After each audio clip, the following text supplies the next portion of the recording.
안녕하세요. 이한백입니다. 네, 오늘은 산만한 아이 다루는 법에 대해서 함께 이야기해 보고자 합니다. 주변에서 보면은 이런 산만함 때문에 고민하시는 많은 분들이 있는 것 같아요. 네, 뭐 가만히 있질 않아요. 집중 못하고 계속 딴짓을 해요. 또는 학교에서 산만하다는 이야기를 자주 들어요.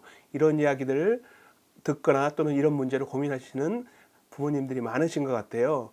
그런데 이런 산만함을 꼭 집중력의 문제로만 보지 마시고 이 산만함 속에 들어있는 다양한 숨은 의미를 좀 우리가 찾아보도록 하는 시간을 갖도록 하겠습니다. 이러한 산만함 속에는 호기심이라는 것이 들어있을 수도 있고요. 어떤 불안함이나 또는 걱정 이런 것이 표현된 것일 수도 있고 또 어떤 의미에서는 관심받고자 하는 그런 욕구가 표현된 것일 수도 있습니다. 또는 본인의 그 답답한 마음이 산만함으로 나타나는 경우도 있습니다. 그래서 이러한 산만함의 문제를 그냥 아이가 문제가 있다라고만 보지 마시고 그 아이가 우리에게 보내는 신호일 수 있다는 것을 꼭 기억하셨으면 좋겠습니다.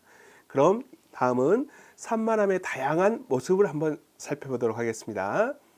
먼저 유아기부터 초등학교 저학년까지의 그 사이 아이들을 봤을 때는 처음에 우리가 걱정하는 대로 집중력에 관련된 문제일 가능성이 높기는 합니다. 그러나 꼭 집중력의 문제만 있는 게 아니고 정서적으로 불안하거나 눈치를 보거나 또는 다양한 스트레스에서 그런 산만한 모습이 나타날 수 있다는 겁니다. 또 아까 말씀드린 것처럼 주목받고 싶고 관심받고 싶은 마음의 표현일 수도 있고요. 또 여러분들이 가장 걱정하는 ADHD와 관련해서도 이런 산만함이 주된 증상이기는 하지만 단순한 산만함과는 여러 가지 면에서 차이가 있습니다. 그럼 다음은 ADHD와 비교를 해보도록 하겠습니다. 단순 산만함은 아이들이 평소에는 잘 지내다가도 어떤 지루한 상황을 겪을 때 또는 본인이 지루하다고 느낄 때 산만한 모습을 보이는 데 비해서 ADHD의 경우는 그들이 재미있어 하는 것에도 집중하지 못한다는 점이 차이가 있습니다. 그리고 또한 ADHD는 충동성의 문제, 과잉 행동의 문제가 동반되는 경우가 많은데요. 단순 산만함에서도 이런 문제가 나타날 수는 있지만 그러나 지속적이지 않다는 게 가장 큰 차이점이겠습니다. 또한 시간과 관련돼서 부모들이 오해하는 것들이 있는데요. 제가 예전에 치료했던 경우에 이런 경우가 있었어요. 어떤 아이가 여러 가지 검사를 통해서 ADHD라는 진단을 받았는데 엄마가 그러는 거예요. 와서 아니 선생님 우리 아이는 한번 책을 읽기 시작하면 2시간이 넘도록 책을 계속 읽는 아이인데 어떻게 우리 아이가 ADHD예요? 이렇게 말씀하시는 거예요. 그래서 제가 그 어머니께 설명을 드렸죠. 그것은 집중력과 주의력의 차이가 있다는 겁니다. 즉 무슨 말이냐? 물론 대부분의 ADHD 환자들이 집중력에도 문제를 갖고 있는 경우가 많지만 집중력보다는 주의력에 문제가 있다는 것이 가장 첫 번째 원인이라는 겁니다. 좀 더 쉽게 설명해 드릴까요?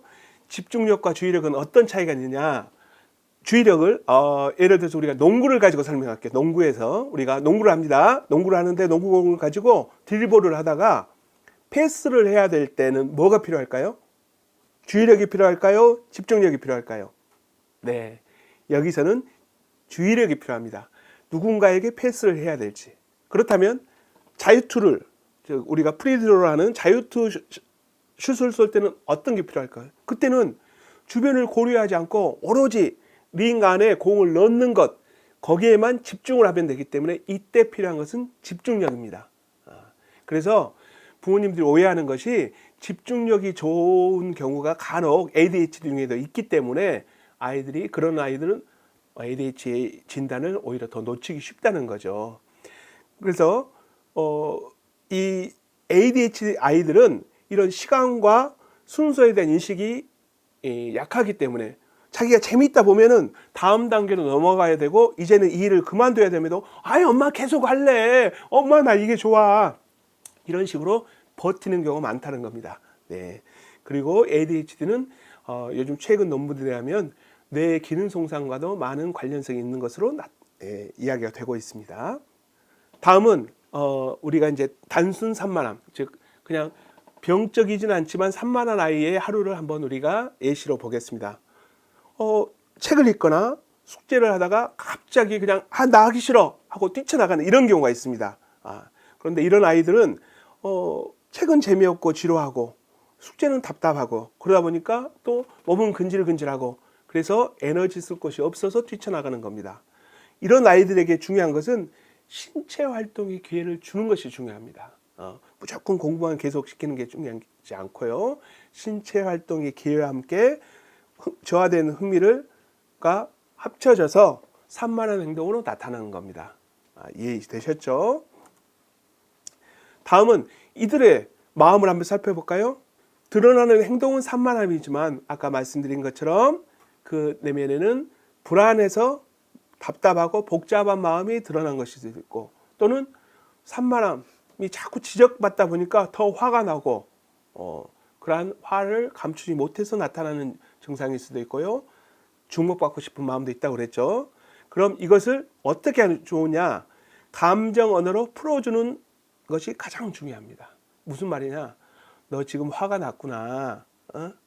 너 지금 불안해 보이는데 엄마가 내 이야기를 들어주는 걸 원하는 거지? 이런 식으로 아이가 현재 가지고 있는 마음을 부모가 언어로서 표현해 주는 것이 굉장히 중요합니다. 네. 산만한 아이를 돕는 핵심 원칙은 뭐냐? 자기 조절력을 키우는 것입니다. 즉 무슨 말이냐? 자기 조절력을 키우기 위해서는 아이가 안정감을 느끼는 것이 가장 중요합니다. 그러니까 아이가 안정감을 느끼기 위해서는 무조건 너 산만해, 돌아다니지 마, 앉아 있어 이런 식의 지적보다는 이 아이의 마음을 먼저 읽고 그 아이가 자신의 감정 상태를 이해하게 해주는 것이 중요하다는 겁니다. 예. 그리고 무엇보다도 이들에게 가장 중요한 것은 예측 가능하다는 것. 삶의 예측 가능성을 높여주는 것이 제일 중요합니다. 어떤 식으로 하느냐? 다음 봅시다. 구체적으로 아이들에게 일과표라든지 하루에 오늘 어떤 일을 하고 어떤 일을 어느 정도 시간에 얼마만큼 할 것인지에 대해서 알려주는 것이 중요합니다. 그러니까 아이들이 노는 시간에 중단시키고 또는 중지를 할 때도 그냥 느닷없이 해서 그만해, 이제 시간 다 됐어, 이렇게 하기보다는 10분 전에 가서 10분 뒤에는 이 놀이를 끝낼 거야, 이제 10분만 더 하고 그만하자, 이런 식으로 알려줌으로써 아이들에게 불확실성을 제거하고 미래를 예측할 수 있고 그럼으로써 안정감을 기르고 높일 수 있는 계기가 된다는 겁니다. 그리고 무엇보다도 주의해야 될 말이 있습니다. 정신 차려. 이런 말은 절대 하시면 안 됩니다. 네. 아까 말씀드린 대로 아이의 상태를 그대로 읽어주는 겁니다. 지금 집중이 안 되는 것 같은데 내가 어떻게 도와줄까? 지금 불안해 보이는데 어떻게 할까? 지금 화가 난 것 같아. 엄마랑 조금 이야기하면서 마음을 가라앉혀 볼까? 이런 식으로 접근을 해보는 것이 좋겠습니다. 예. 그리고 이 아이들은 기본적으로 집중하는 시간이 짧기 때문에 일과표를 최소 단위로 조금씩 잘라서 일과를 수행할 수 있도록 도와주는 것이 중요합니다. 그래서 30분 동안 무엇을 하라고 지시하거나 30분 동안 앉아 있으라고 이런 식의 지시는 우리 어른들도 힘들잖아요. 30분씩 그대로 앉기 생각보다 어렵습니다. 그러나 아이들에게 5분 또는 10분 단위로 5분 동안 이것을 해보자, 5분 동안 블록 놀이를 해보자 라든지 그리고 혹시 아이들에게 10분을 지시했는데 5분 만에 이걸 중단했다 하더라도 10분을 채우지 못한 것을 혼내기보다는 5분간 잘했다는 것을, 5분간은 그 일에 집중했다는 것에 대해서 인정을 해주는 것이 중요합니다. 산만한 아이들은 시간을 집중하는 시간이 짧기 때문에 30분간 또는 1시간 단위로 어떤 지시사항이라든지 어떤 행위를 하도록 하는 것보다는 5분, 10분 단위로 잘라서 그 일을 수행하도록 하는 것이 중요합니다. 그리고 그렇게 하는 것이 더 효과적입니다.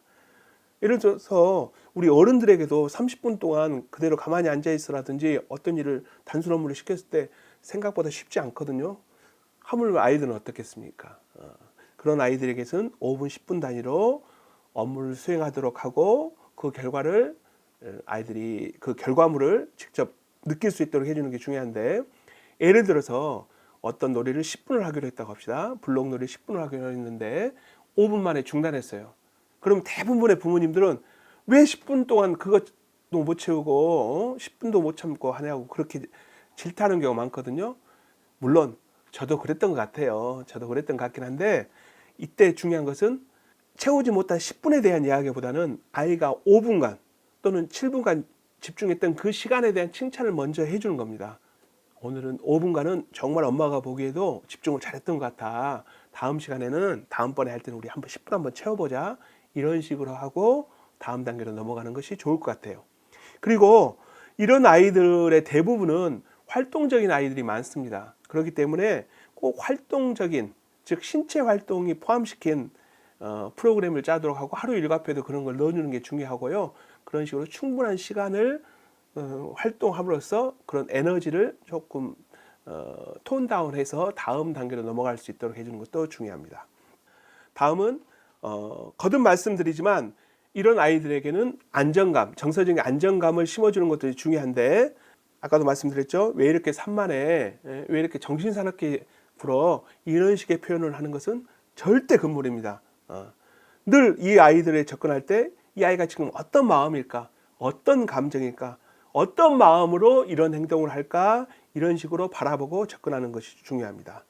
그래서 아이가 편안해질 수 있도록 어떻게 해야 이 아이가 편한 상태가 되는가에 대해서 관찰하고 지켜보는 것이 중요합니다. 구체적인 하루 일과표를 한번 살펴봅시다. 예를 들어서 제가 활동 시간을 많이 넣으라고 그랬죠. 아침에 일어나서 이런 아이들은 아침에도 활동을 하는 시간을 주면 좋습니다. 가능하면 본인과 5분, 10분 또는 20분 정도의 산책을 한다든지 동네를 한 바퀴 돌고 오든지 하는 것도 중요하고요. 그 다음으로는 오늘 할 일, 오늘 계획표에 대해서 말을 해주는 게 중요합니다. 미리 오늘 이것은 꼭 해야 되고 이런 것들은 오늘까지 맞춰야 되고 이런 내용들을 미리 아침에 이야기를 해주는 게 중요하고요. 그리고 아까 말씀드린 것처럼 활동 시간을 길게 1시간, 2시간으로 잡기보다는 구체적으로 5분, 10분 최대 20분을 넘지 않는 범위로 쪼개서 시간표를 나눠주고 중간중간 휴식 시간을 넣어주는 것이 중요합니다. 그리고 거듭 말씀드리죠. 신체 활동 놀이를 1회 이상 또는 제가 생각에는 아이들 특히 어린아이 같으면 충분히 1시간 이상 또는 그것을 한꺼번에 주기보다는 한 3, 40분 간격으로 2회로 나눠서 준다든지 이런 것도 좋을 것 같고요.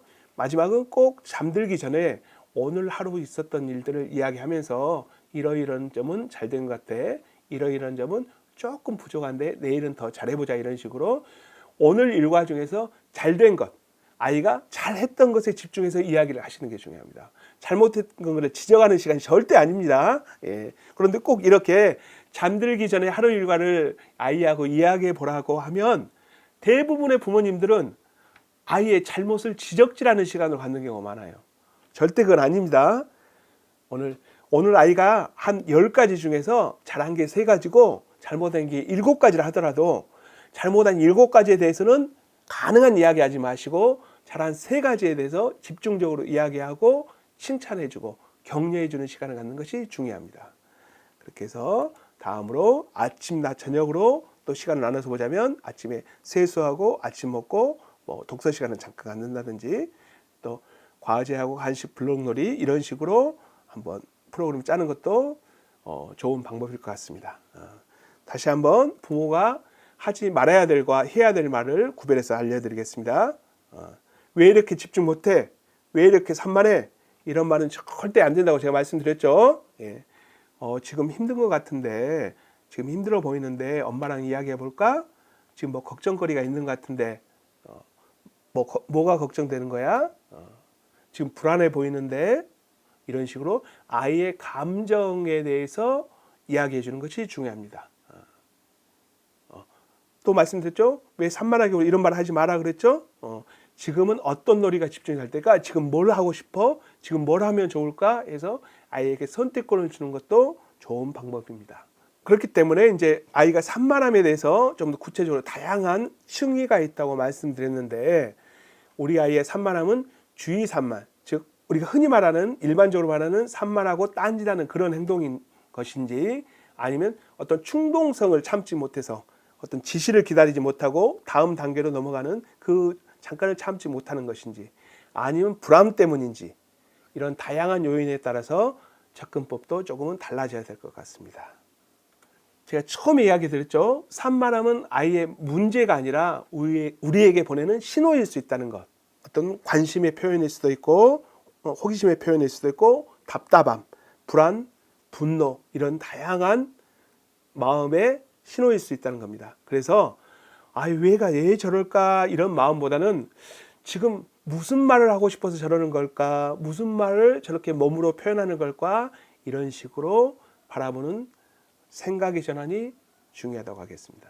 그럼으로써 이 아이가 절대 혼자서 자라는 게 아니고 어른과 함께, 우리와 함께 자란다는 것. 그래서 우리가 그 아이를 믿어주고 기다려주는 시간이 중요하다고 하겠습니다. 오늘 이야기를 좀 정리하자면 이런 산만한 아이를 할 때 어떻게 하라고 그랬습니까? 첫째, 예측 가능한 루틴을 만들어 달라고 그랬죠. 그래서 아침에 일어나서 하루 일과에 대해서 이야기를 나누고 어떻게 할 것인가에 대해서 계획을 세우는 것이 굉장히 중요하다고 생각합니다. 두 번째는 아이가 잘했던 것과 못했던 것이 있을 때 못했던 것을, 실수한 것을 꾸짖고 혼내기보다는 아이가 한두 가지라도 잘했던 것에 대해서 집중적으로 설명해주고 칭찬해주고 격려해주는 것이 중요하고, 아이가 특히 이런 아이들은 활동적인 경우가 많기 때문에 활동할 수 있는 시간을 충분히 주시라는 것. 그리고 아이의 행동보다는 그 행동 이면에 있는 감정을 먼저 바라보고 읽어주시는 게 중요합니다. 그럼으로써 내가 할 수 있는 역할, 부모로서, 선생님으로서, 양육자로서의 역할이 무엇인가 생각해보는 시간이 되면 좋겠습니다. 지금까지 산만한 아이 다루는 법에 대해서 이야기를 나눴습니다.